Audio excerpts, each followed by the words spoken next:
We want to turn our attention now to the recovery of Congresswoman Gabrielle Giffords, and the news from there continues to amaze so many. One reason we could be seeing such an incredible recovery could be her husband, who's been at her side throughout nearly this entire ordeal. And he is now talking about what the experience has been like. Also, his wife's seemingly unimaginable will to live. She will not give up. CBS News national correspondent Ben Tracy is in Tucson this morning with the very latest. Ben, good morning. Good morning, Erica. You know, after the shooting, 11 people were rushed here to the University Medical Center. As of this morning, there is just one injured person left, and then Congresswoman Giffords. And as you mentioned, her husband, Mark Kelly, is now speaking out about that tragic event. When Mark Kelly first heard the news that his wife, Gabrielle Giffords, had been shot, he says he was devastated after seeing the initial news report. I had the TV on and then saw that she died for about 20 minutes. The emotional roller coaster continued when Kelly got word from his mother-in-law that Giffords was critical, but still alive. Since we found out that she didn't die, and it's been a gradual improvement every day. In an interview with our Tucson affiliate, KOLD, Kelly says while Giffords knows she's in a hospital, she doesn't yet know why she's there.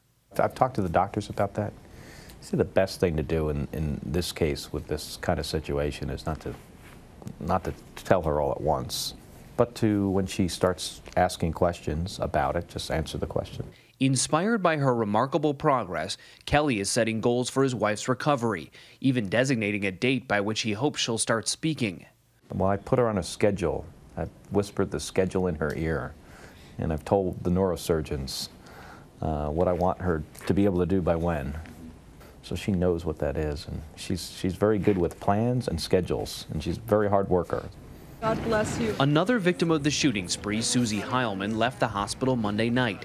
She is the one who brought her neighbor, Christina Taylor Green, to meet her congresswoman that fateful Saturday.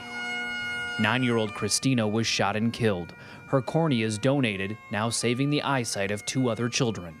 We've had a lot of ups and downs, as you can imagine, all week. But that was probably the biggest uplifting phone call that we got. An army of investigators is now looking into accused gunman, 22-year-old Jared Loeffner. More than 250 FBI agents and 130 local detectives are working the case.